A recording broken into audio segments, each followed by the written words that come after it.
एक बार एक वैज्ञानिक ने एक टिड्डे को पकड़ा और उसे अपनी आवाज पर छलांग लगाना सिखाया। टिड्डा उसकी आवाज सुनते ही जोर से छलांग लगा देता है। अब वो वैज्ञानिक था तो प्रयोग करना बनता ही था। उन्होंने टिड्डे की छलांग पर प्रयोग किया। वैज्ञानिक ने उसकी एक टांग तोड़ दी और फिर बोला, कूदो। अब टिड्डे की छलांग की दूरी कम हो गई। वैज्ञानिक ने उसकी दूसरी टांग भी तोड़ दी और फिर बोला, कूदो।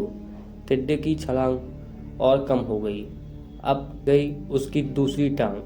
अब तोड़ी गई उसकी तीसरी टांग। छलांग की दूरी और कम हो गई। एक एक करके बेचारे टिड्डे की सारी टांगें तोड़ दी गई। अब आखिरी टांग टूटने पर जब उसे कहा गया कूदो तो वह हिल भी नहीं पाया। अब वैज्ञानिक ने निष्कर्ष अपनी डायरी में लिखा। जानते हो उसने क्या लिखा? जब टिड्डे की एक टांग तोड़ी गई तो वह थोड़ा बहरा हो गया। जब उसकी दूसरी टांग तोड़ी गई तो वो और भी बहरा हो गया। हर टांग टूटने के साथ साथ और बहरा होता गया और सारी टांग टूटने के बाद वह बिल्कुल बहरा हो गया। जोर जोर से चिल्लाने का भी उस पर कोई असर नहीं हुआ। अपनी जगह से हिला तक नहीं। छलांग लगाना तो दूर की बात थी। इस कहानी को सुनकर सभी को ऐसा ही लग रहा है कि क्या मूर्ख वैज्ञानिक था। इतनी सीधी सी बात उसे समझ नहीं आई।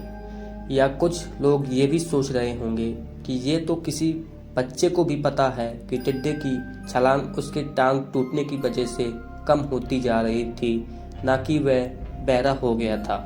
पर दोस्तों, हम सभी भी जीवन में कई बार ऐसे ही मूर्ख बन जाते हैं। कई बार जीवन में दो घटनाएं जीवन में ऐसी घटती हैं कि उनके एक दूसरे से कोई संबंध नहीं होता, फिर भी ऐसा लगता है कि गहरा संबंध है। कभी कभी दिखता कुछ और है, समझ कुछ और आता है और वास्तव में होता कुछ और है। इसलिए अगर पछताना नहीं है तो जीवन में जल्दबाजी में कोई डिसीजन न लें। हमेशा समझ बचकर इस्तेमाल करें, सावधान बरतें, नतीजे सोच विचार कर ही निकालें। दोस्तों, अब को ये छोटी छोटी कहानियाँ और उनकी सीख कैसी लग रही हैं, हमें कमेंट सेक्शन में ज़रूर बताइएगा। आप अपनी सुझाव भी लिखिएगा जिससे हम और बेहतर करने की कोशिश करें। मिलेंगे अगली वीडियो में। तब तक वंदे मातरम। भारत माता की जय।